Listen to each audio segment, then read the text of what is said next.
exagerado. Não tínhamos regras exageradas. Éramos pais totalmente razoáveis e ponderados que tomávamos decisões sensatas em todas as situações. Em 1973, Harrison Ford e Paul Lamet fizeram algo com Ron Howard que o persegue até hoje. Atiraram garrafas para o seu carro e trancaram-no num trailer, chamando a isso uma humilhação pública. Mas isto foi só o início. Durante 50 anos, Howard manteve o silêncio sobre o lado negro de Hollywood. Agora está a revelar tudo. Os acidentes que quase mataram atores nos seus sets de filmagem, os processos judiciais que custaram milhões, os segredos de família que quase destruíram o seu casamento. O realizador favorito da América admite finalmente a verdade sobre a sua dolorosa trajetória. Ron Howard nasceu a 1 de março de 1954 numa pequena cidade chamada Duncan, no Oklahoma. O seu pai, Rance, tentava a sua sorte como ator e escritor. A sua mãe, Jean, também era atriz. Não tinham muito dinheiro. Na verdade, a situação era muito difícil. Mas em 1958, quando Ron tinha apenas 4 anos, juntaram tudo o que possuíam e mudaram-se para Hollywood. Estavam a perseguir um sonho na esperança de que ambos conseguissem melhores trabalhos como atores. Era arriscado. Não havia garantias. Acabaram por viver numa casinha em Burbank, tentando manter-se à tona, enquanto criavam o seu filhinho ruivo. O curioso é que viviam perto de um grande estúdio. Assim, o pequeno Ron cresceu a ver atores, câmeras e sets de filmagem quase todos os dias. Não frequentou uma pré-escola normal. Em vez disso, aprendeu nos sets de filmagem, observando tudo e, aos poucos, tornando-se parte desse mundo. Embora ninguém o tivesse planeado, aquela grande mudança para a Califórnia não só mudou o local onde viviam, como também transformou silenciosamente todo o seu futuro. A 1 de janeiro de 1956, quando Ron tinha apenas 18 meses de idade, apareceu num filme chamado Frontier Woman. Não foi planeado. O seu pai precisava de um bebê para uma cena curta e decidiu usar Ron. Aquele pequeno momento, um bebê a gatinhar pelo cenário, foi o início de algo grandioso. Os seus pais ainda enfrentavam dificuldades financeiras, principalmente porque o seu pai tinha acabado de deixar a Força Aérea. A 15 de julho de 1956, Ron já atuava ao vivo numa peça de teatro. Mas mesmo com a sua crescente popularidade, os seus pais não queriam que fosse tratado como outras estrelas infantis. Recusaram-se a assinar qualquer contrato de longa duração até que ele completasse 5 anos. Esta decisão quase os levou à falência. Em 1957, estavam tão destroçados que Rance pensou em desistir da carreira de ator e regressar a Oklahoma para ser agricultor. Mas permaneceram lutando para sobreviver, acreditando que estavam a fazer o que era certo pelo filho. A partir de 1954, os pais de Ron estabeleceram uma regra muito clara. Só começou a atuar a tempo inteiro depois dos 5 anos de idade. Isso significou recusar grandes ofertas em 1957 e 1958. Mesmo quando não tinham dinheiro para pagar a renda, precisaram de penhorar alguns pertences para sobreviver. No final de 1958, estavam seriamente a pensar em deixar Hollywood, mas não o fizeram.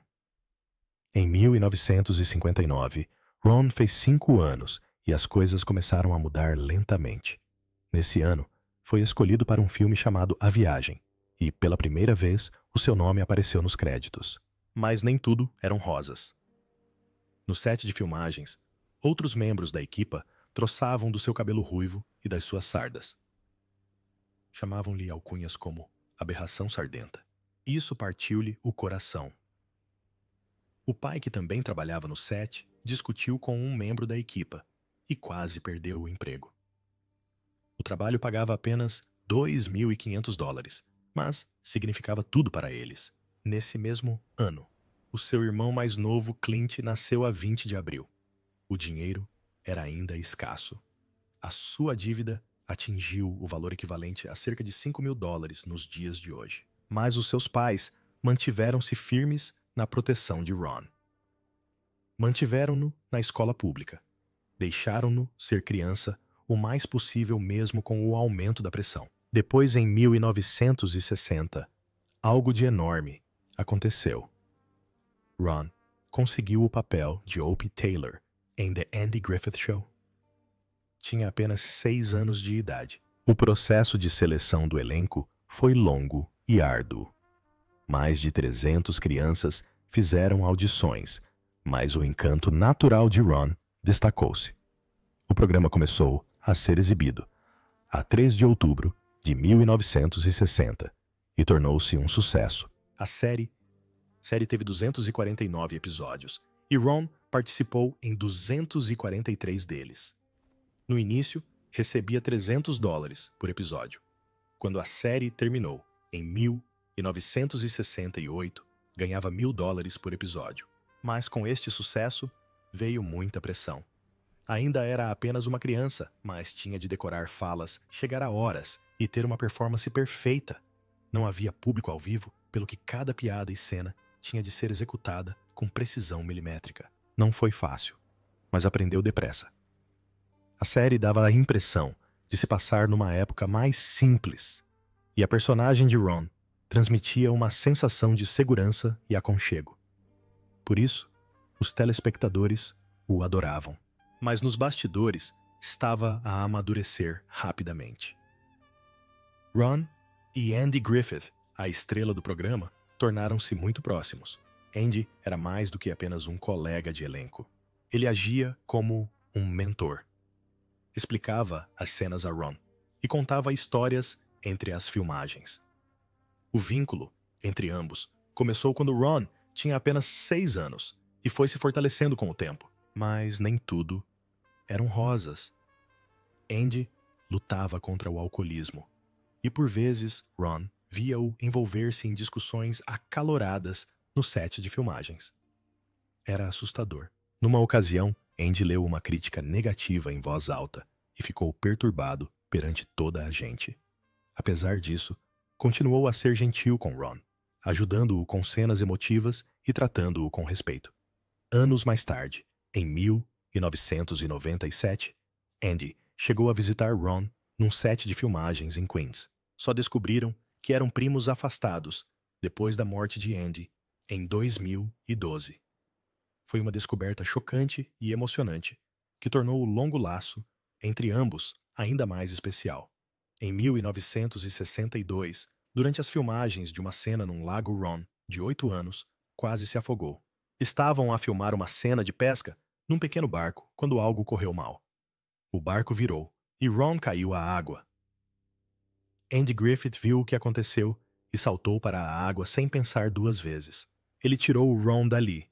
Os produtores não queriam que ninguém soubesse, porque isso poderia prejudicar a reputação do programa. Assim, tudo ficou em segredo. Mas Ron nunca se esqueceu disso. Não havia regras de segurança naquela época. As crianças podiam trabalhar longas horas e os acidentes não eram incomuns. Aquele quase afogamento marcou Ron. E anos mais tarde, quando começou a realizar filmes, certificou-se de que todos os sets de filmagem tinham planos de segurança em vigor. Em 1968, quando o programa de Andy Griffith terminou, Ron tinha 14 anos, mas em vez de conseguir mais papéis, foi rejeitado. Mais de 50 testes em 1968 e 1969 não deram em nada. Todos ainda o viam como Opie. Ele sentia-se preso. Disse aos pais que queria desistir. Aceitou pequenos papéis, como o de Gentle Ben, em 1969, por apenas $500 por episódio, muito menos do que costumava ganhar. Em 1970, perdeu o papel principal em The Wild Country. As coisas continuaram a piorar. Juntou-se à família Smith em 1971, ganhando $8.000 por 39 episódios. Mas o programa foi um fracasso. Toda esta rejeição causou-lhe ansiedade que escondia dos outros. Ao mesmo tempo, jogava basquetebol no liceu, com uma média de 12 pontos por jogo em 1972. Tentou levar uma vida normal de adolescente, mas por dentro sentia-se preso. Em 1973, as coisas voltaram a mudar. Ron tinha 19 anos e conseguiu um papel em American Graffiti. Foi realizado por George Lucas. As filmagens começaram em junho na Califórnia. Por fora, parecia entusiasmante, mas nos bastidores as coisas eram difíceis. Os colegas de elenco, Harrison Ford e Paul Lamet, intimidavam-no. No dia 15 de julho, atiraram garrafas de cerveja para perto do seu carro e gritaram-lhe para dançar. "Up dance!"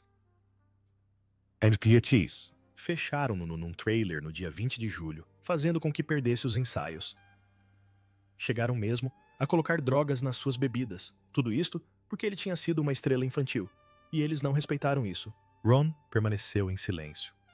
Mais tarde, disse que aquele foi o único momento em que humilhou Opie. Apesar de tudo, conseguiu e ganhou $10.000. Anos mais tarde, Ford pediu desculpa, mas a dor permaneceu. Em 1970, Ron conheceu Cheryl Alley no liceu. O seu primeiro encontro foi a 1 de novembro, e em dezembro espalhou-se o rumor de que Cheryl estava grávida. Tinham apenas 16 anos. Os boatos espalharam-se rapidamente. Em janeiro de 1971, Ron negou tudo no jornal da escola. Em fevereiro, os tabloides repercutiram o caso. Perdeu uma participação especial num programa de TV no valor de $2.000 por causa disso. Cheryl ficou devastada, mas continuaram juntos. Ron pediu-a em casamento 3 vezes. Ela disse finalmente que sim em outubro de 1974. Casaram-se a 7 de junho de 1975. Estão juntos há 50 anos. Ron costuma chamar-lhe o seu amuleto da sorte. Mesmo depois de Andy Griffith, o dinheiro ainda era um problema.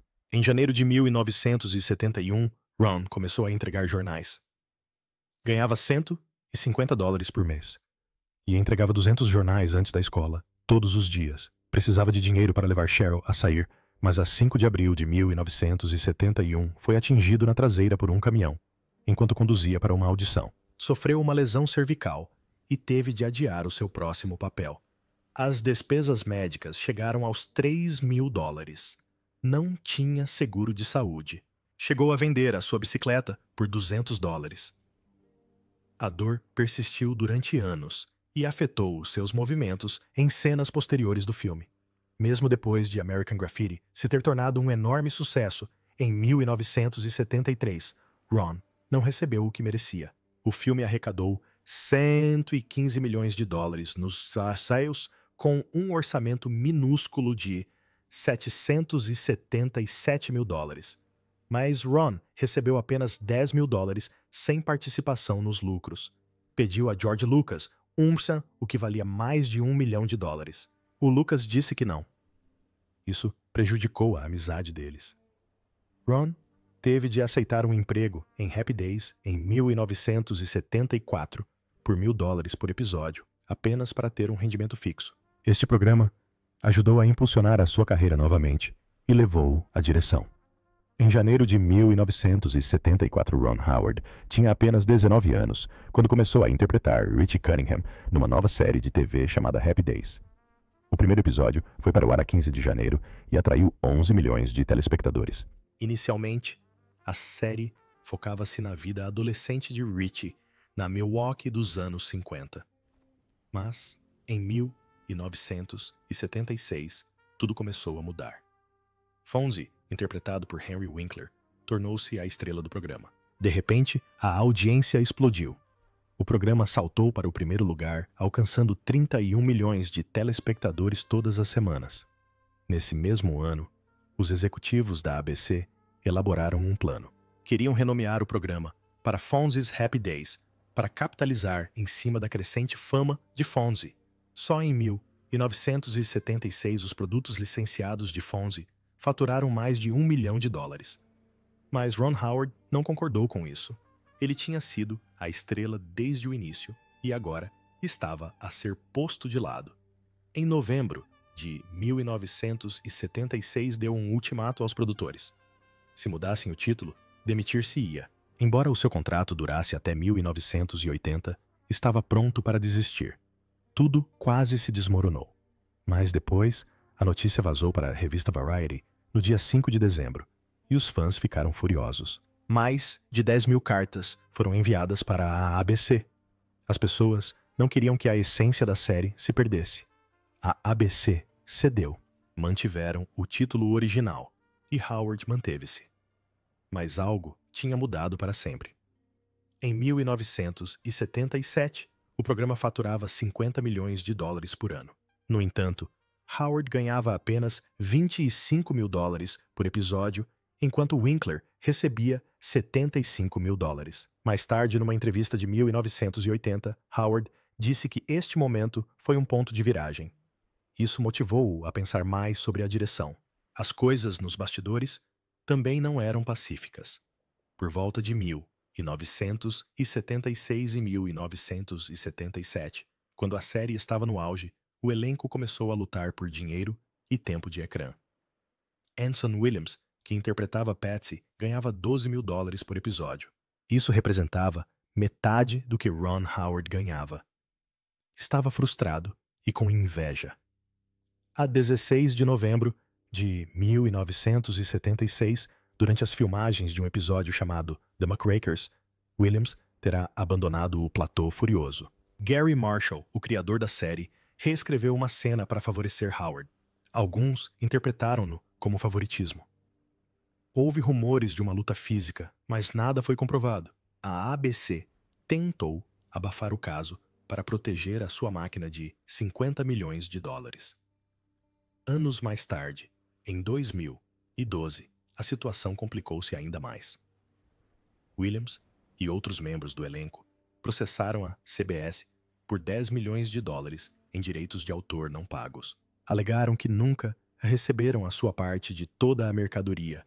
Só em 1976 foram vendidas mais de 5 milhões de lancheiras Happy Days.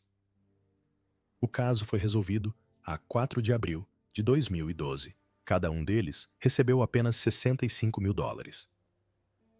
Williams disse que nunca chegou a ganhar 100 mil dólares por ano, enquanto os estúdios lucravam milhões.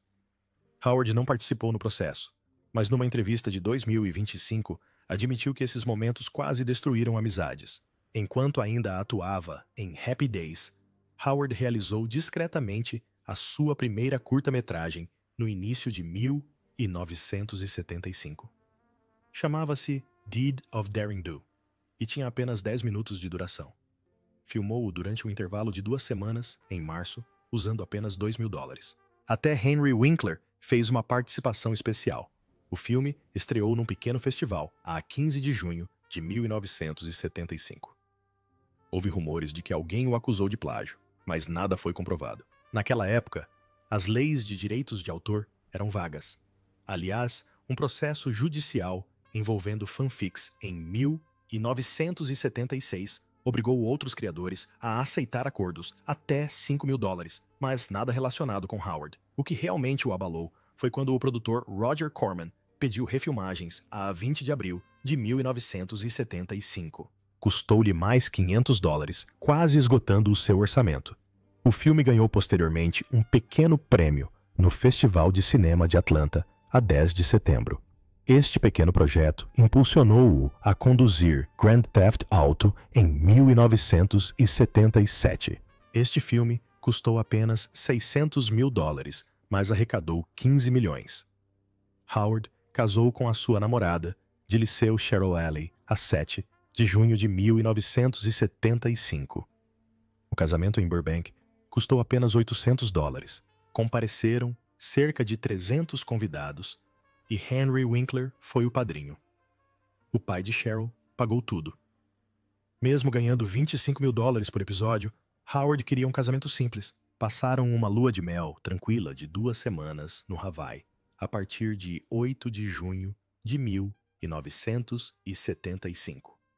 Houve rumores de que os tabloides vazaram fotos íntimas e começaram a publicar histórias de infidelidade em 1977, mas não há provas concretas. O pior da tagarelice veio depois em 1978. A 15 de outubro, o National Enquirer espalhou falsos rumores de traição.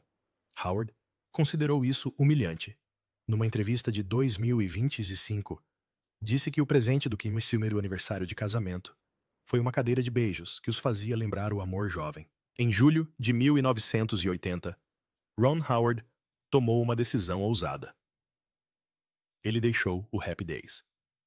O programa ainda tinha 20 milhões de espectadores semanais, mas Howard queria mais. Perguntou à ABC se poderia realizar filmes para a televisão. Recusaram e ofereceram-lhe $100 mil por mais 3 anos.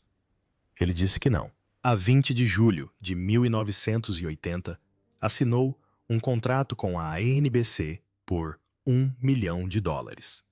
Este novo acordo dava-lhe total controle criativo. Deixou Happy Days pouco antes do início da 8ª temporada, a 9 de setembro de 1980. Os fãs ficaram chocados. Em agosto, 15 mil cartas inundaram a ABC, implorando-lhe que regressasse. Howard disse mais tarde que a ABC o tratou como uma águia que rapta um bebê. Seu primeiro grande projeto após a saída foi Night Shift, lançado em 1982, e que arrecadou $21 milhões. Mas a série nunca mais foi a mesma. A audiência caiu 30% sem Richie. A série continuou no ar até 1984, com um total de 255 episódios. Em 1977, com apenas 23 anos, Howard realizou Grand Theft Auto. Também protagonizou o filme e coescreveu o argumento com o seu pai, Rance. O filme foi lançado a 16 de junho e tornou-se um sucesso inesperado, arrecadando $15 milhões. Mas durante as filmagens, uma cena de ação com carros correu terrivelmente mal. O duplo Paul Bartel ficou gravemente ferido, fraturou ossos e sofreu lesões internas. Howard estava aterrorizado com a possibilidade de a sua carreira de realizador terminar antes mesmo de começar. Resolveu o processo judicial discretamente em 1978. Aquele acidente marcou-o profundamente. Fez da segurança uma prioridade máxima em projetos futuros. Em 1984, Howard realizou Splash, que estreou nos cinemas a 9 de março. Custou $11 milhões a ser feito e arrecadou $69,8 milhões. Transformou Tom Hanks numa estrela. Mas, nos bastidores, as coisas complicaram-se. Hanks tinha ataques de fúria, especialmente por causa das alterações no guião. A 15 de julho de 1983, durante as filmagens em Nova York, Hanks envolveu-se numa discussão acesa com a equipa. Howard teve de intervir para conter a briga. Os estúdios quase cancelaram o filme, mas a Disney salvou-o usando o seu novo selo, Touchstone. Em 1985, durante as filmagens de Cocoon, na Flórida, Howard recebeu uma ameaça de morte de um figurante revoltado chamado Harold Jenkins. A 12 de fevereiro, Jenkins, que tinha sido despedido, enviou cartas a ameaçar cometer violência. Achou que o filme zombava dos idosos. A Fox teve de contratar segurança 24 horas por dia, o que custou $150 mil. O guião foi suavizado e o lançamento foi adiado para 21 de junho. O filme ainda arrecadou $85 milhões e ganhou Oscars para Donna Mesh e melhores efeitos visuais. Em 1988, Willow estreou a 20 de maio. George Lucas teve a ideia em 1972 e Howard realizou o filme com um orçamento de $35 milhões. O filme arrecadou $137,6 milhões a nível mundial, mas ainda assim teve um prejuízo de $20 milhões devido ao marketing massivo e às críticas mornas.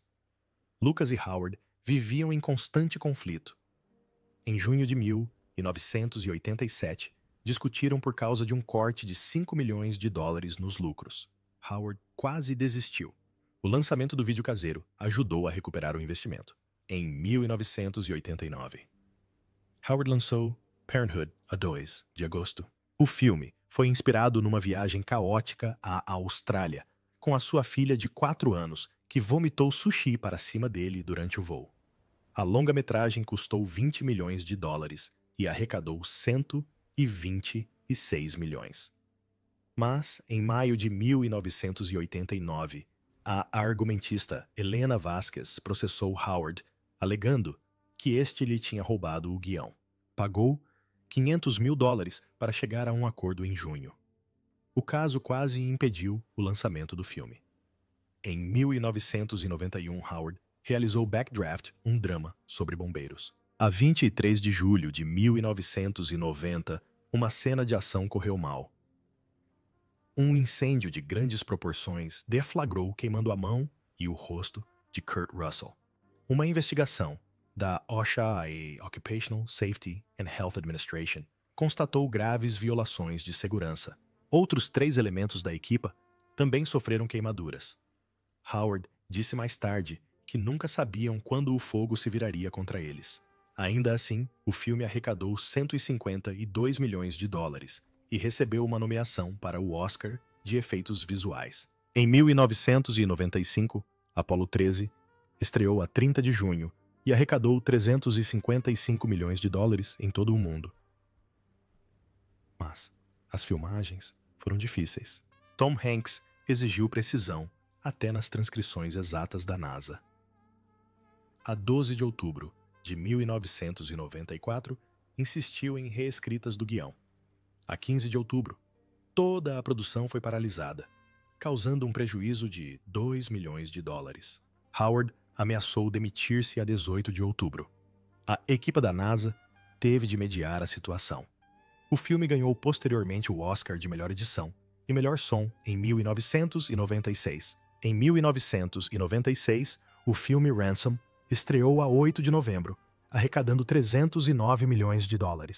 Mas durante as filmagens, no início de 1996, Howard recebeu ameaças assustadoras que refletiam a temática do filme. A 14 de fevereiro, alguém enviou cartas a ameaçar os seus filhos. O FBI entrou no caso. Telefones sob escuta e carros suspeitos foram encontrados perto da sua casa. A família teve de se mudar a 5 de março. Ninguém foi detido, mas os suspeitos fugiram da Califórnia em abril. Howard disse mais tarde que isso fez do filme o seu trabalho mais pessoal. Em 2000, o Grinch estreou a 17 de novembro, protagonizado por Jim Carrey. O filme arrecadou $345 milhões. Mas as filmagens foram brutais. Carrey tinha de passar 2 horas e meia por dia a ser maquilhada. No dia 22 de março, perdeu a cabeça. Lutou com Howard e chegou a empurrá-lo. As filmagens foram interrompidas durante um dia. Mais tarde, Carrey prometeu comportar-se melhor até abril. A promessa valeu a pena quando o filme ganhou o Oscar de melhor maquilhagem em 2001. Em 2001, Howard lançou Uma Mente Brilhante, a 21 de dezembro. O filme contava a história de John Nash e da sua luta contra a esquizofrenia. Angariou $313 milhões e ganhou os prêmios de melhor filme e melhor realizador nos Oscars a 24 de março de 2002. Mas o ambiente nos bastidores era tenso. Russell Crowe tinha acessos de violência. Certa vez, no dia 10 de junho, atirou um telefone a um recepcionista de hotel. A 15 de abril, Howard chegou mesmo a despedi-lo, mas apenas 2 dias depois, recontratou-o para evitar perder $500 mil por dia. Jennifer Connelly, que interpretou a mulher de Nash, disse que Howard manteve tudo sob controle no meio do caos. Em 2006, o filme de Ron Howard, O Código da Vinci, causou furor em todo o mundo. Os grupos religiosos ficaram furiosos, especialmente a Igreja Católica. A história sugeria que Jesus casou com Maria Madalena e teve um filho, o que supostamente foi encoberto por um grupo chamado Opus Dei. Isto provocou protestos em muitos países. Na Índia, grupos cristãos exigiram a sua proibição. Nas Filipinas, foi classificado apenas para adultos. Ron Howard chegou a receber ameaças de morte e teve de contratar seguranças após uma ameaça de bomba na estreia em Cannes, a 17 de maio. Durante a exibição, os críticos vaiaram e riram. A 14 de fevereiro, a Opus Dei implorou a Sony que acrescentasse um aviso de que o filme era uma obra de ficção, classificando-o como uma imagem distorcida da igreja. Bispos católicos dos Caixueus lançaram um site chamado JesusDecoded.com e classificaram o filme como moralmente ofensivo. Apesar de toda a controvérsia, o filme arrecadou 760 milhões de dólares em todo o mundo. Mas Howard admitiu mais tarde que a constante indignação em torno dele era frustrante.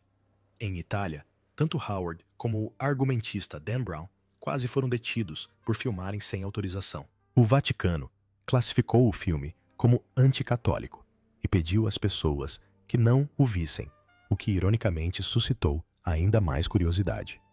Em 2017, a produção de Solo, um filme da saga Star Wars, complicou-se. Os realizadores originais, Phil Lord e Chris Miller, foram despedidos em junho devido a desentendimentos criativos com a Lucasfilm.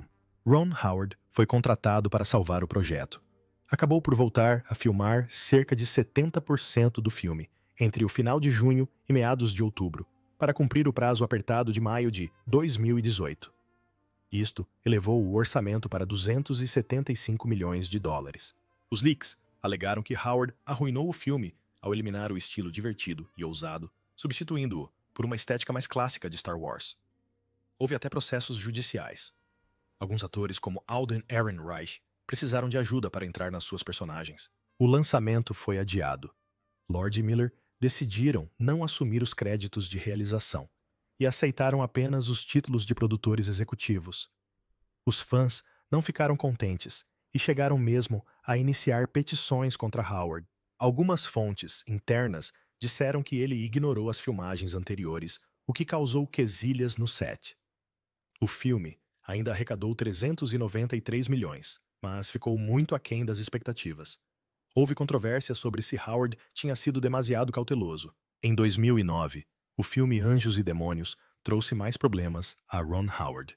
O filme retratava a Igreja Católica como inimiga, com uma história mirabolante sobre os Illuminati e a antimatéria a ameaçar Roma. A 3 de maio, Howard afirmou que o Vaticano o impediu secretamente de filmar dentro de igrejas, o que obrigou a sua equipa a construir versões falsas. Acreditava que este boicote secreto lhe custou 50 milhões de dólares em rendimentos. Embora o Jornal do Vaticano tenha posteriormente considerado o filme inofensivo e inicialmente recusaram-se a apoiá-lo. O arcebispo Felicio de Paulis alertou em abril que protestar poderia piorar a situação, como aconteceu com o Código da Vinci. Outro líder católico, William Donohue, pediu às pessoas que não boicotassem o filme, mas que divulgassem a verdade. Algumas igrejas chegaram a negar o acesso às filmagens, porque a história envolvia assassinatos. Ainda assim, o filme arrecadou 485 milhões de dólares, e Tom Hanks afirmou que o seu objetivo era despertar a curiosidade e não a raiva. Ao contrário do filme anterior, o Vaticano manteve-se praticamente em silêncio. Em 2015, a empresa de Ron Howard, a Imagine Entertainment, foi alvo de um grave processo judicial referente ao filme de 2014, The Good Lie. 54 refugiados sudaneses alegaram que as suas experiências de vida foram exploradas no filme sem receberem a devida remuneração. A 19 de fevereiro, apresentaram um processo de 101 páginas em Atlanta. Alegaram ter partilhado histórias comoventes de fome e fuga de milícias em troca de 55 mil dólares e a promessa de ajuda. O filme estreou a 3 de outubro, protagonizado por Reese Witherspoon. Mas os refugiados afirmaram não ter visto um único cêntimo. Os produtores Bob Neumeier e Mike Nagel foram acusados de quebrar o acordo. Os fãs ficaram chocados, uma vez que a equipe de Howard tinha angariado milhões para ajuda a refugiados. O processo foi resolvido em 2017 com um acordo confidencial. Howard não foi mencionado pessoalmente, mas a reação negativa foi forte. O filme arrecadou apenas 3,2 milhões de dólares nos EUs, mas deixou uma marca profunda devido à dor real por detrás da história. Durante as filmagens de Rush, em 2013, aconteceu um terrível acidente. O filme retratava uma rivalidade real na Fórmula 1 em 1976, e durante uma cena em que o acidente de Niki Lauda foi recriado, um duplo, chamado David Crowder, ficou ferido. No dia 1 de agosto, enquanto filmavam a cena do acidente em Nürburgring, a suspensão falhou e o carro capotou. A semelhança com o evento real foi impressionante. Crowder interpôs um processo, alegando que a segurança foi ignorada. Em 2014, o caso terminou num acordo. A situação agravou-se quando Sean Edwards, filho do coordenador de duplos do filme, morreu num acidente apenas 18 dias após o lançamento do filme, a 27 de setembro.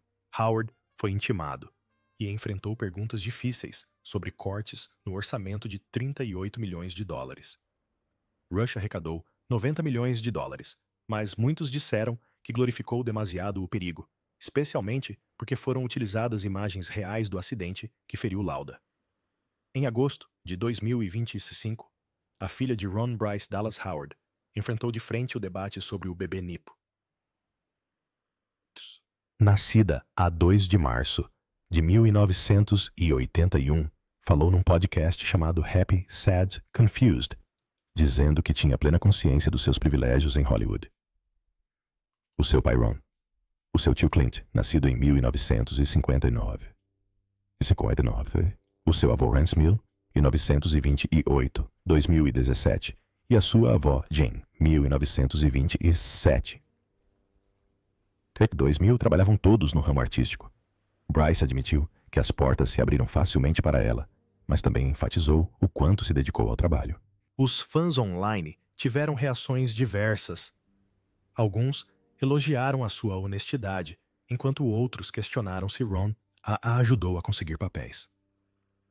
Ron nunca disse publicamente que lhe ofereceu trabalhos, mas Bryce repetia constantemente que o privilégio familiar desempenhou um papel importante.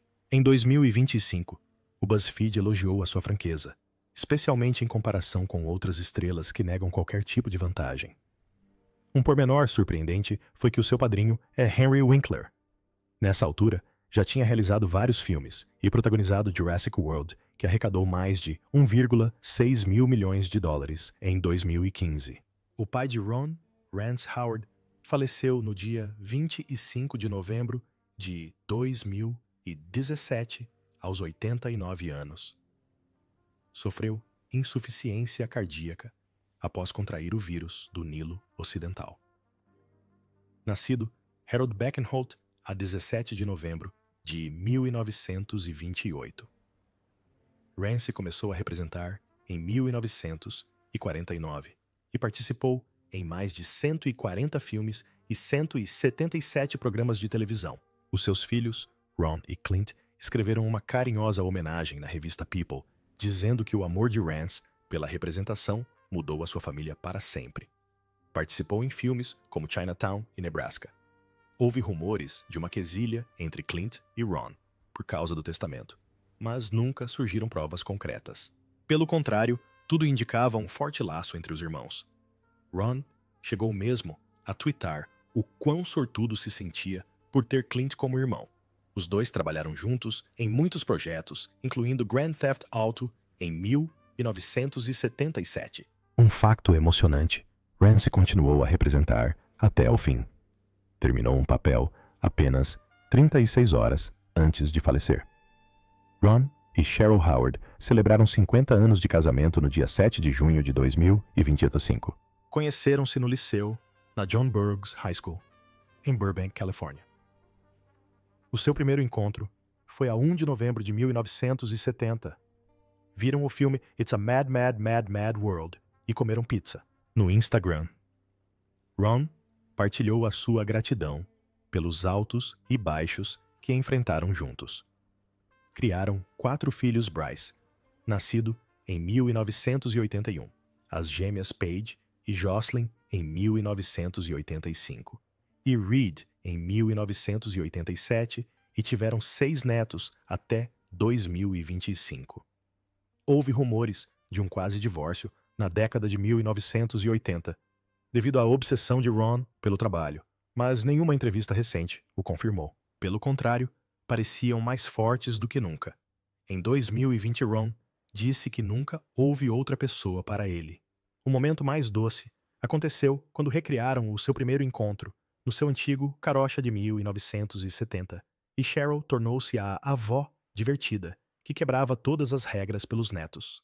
Em 2011, Ron Howard foi muito criticado por uma fala no seu filme O Dilema, lançado a 14 de janeiro. A personagem de Vince Vaughn fazia uma piada dizendo que os carros elétricos eram gays, não no sentido homossexual, mas de uma forma ridícula.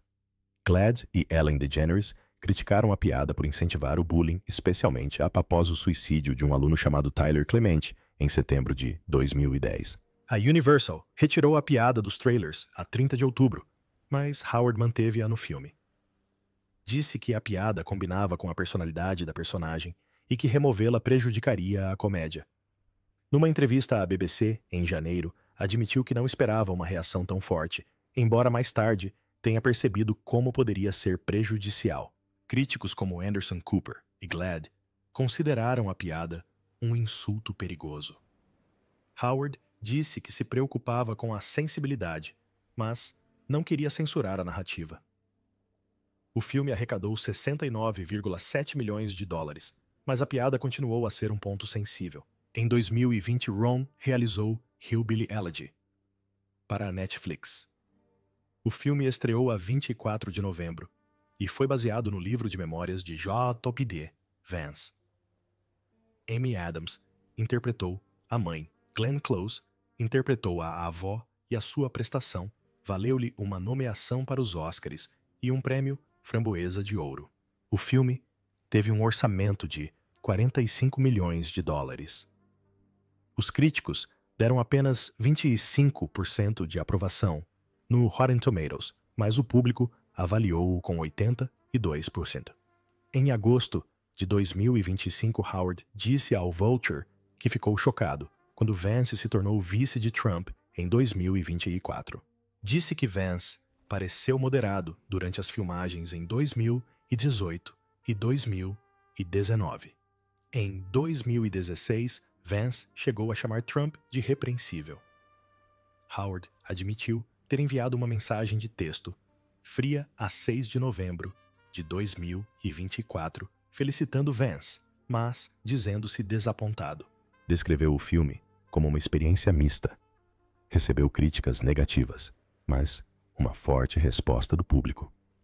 Howard disse que a verdadeira surpresa foi a mudança de valores de Vance. O filme Eden de Ron, com estreia prevista para 2025, teve lugar no Festival de Cinema de Toronto no dia 7 de setembro.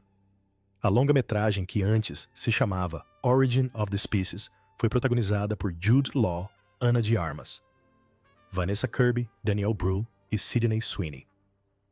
A história foi inspirada num episódio real e marcante da década de 1920, nas Ilhas Galápagos, onde o ciúme e a traição culminaram em assassinato. As filmagens começaram a 27 de novembro de 2023, principalmente em Queensland, com algumas cenas nas Ilhas Galápagos, e terminaram a 14 de fevereiro de 2024. O orçamento inicial era de 55 milhões de dólares, mas foi reduzido para 35 milhões de dólares graças aos incentivos fiscais australianos. Howard afirmou numa entrevista a 25 de agosto que a história real o deixou nervoso durante as filmagens. Uma cena chocante mostrava uma mulher a dar à luz sozinha e a morrer baseada numa tragédia real de 1934. As críticas foram mistas. O Rotten Tomatoes deu 68% de aprovação, com alguns comentários a dizer que era absurdo sensual e sombrio. Howard disse que era uma história com uma mensagem de alerta sobre o isolamento, especialmente depois da Covid. O caso real envolvia uma baronesa e 2 assassinatos que Howard manteve no guião, mas suavizou um pouco. Em 2025, Ron recebeu a sua primeira nomeação para um Emmy de representação pela sua participação no filme The Studio, uma comédia protagonizada por Seth Rogen. A série recebeu 23 nomeações a 15 de julho. Ron interpretou uma versão engraçada e exagerada de si mesmo e protagonizou uma discussão acesa e até uma luta com a personagem de Rogen no 3º episódio, que foi para o ar a 14 de março. Foi a primeira vez que entrou na TV desde o final de Happy Days em 1984. Numa entrevista à revista People a 6 de setembro, disse que era demasiado supersticioso para esperar uma vitória por causa de algo que aconteceu em 1995. Nessa altura, o filme The Paper falhou nas bilheteiras arrecadando 48 milhões de dólares com um orçamento de 30 milhões. E Hong atribuiu o fracasso a ter ignorado o aviso de uma vidente. No Instagram, brincou sobre os seus 195 anos na TV sem ganhar qualquer prêmio de representação. Esta foi a sua 14ª nomeação ao Emmy no geral. Já tinha ganho 3 como produtor. Surpreendentemente, as cenas de luta do episódio foram improvisadas e Howard acabou por ficar com uma costela magoada a sério em janeiro de 2025.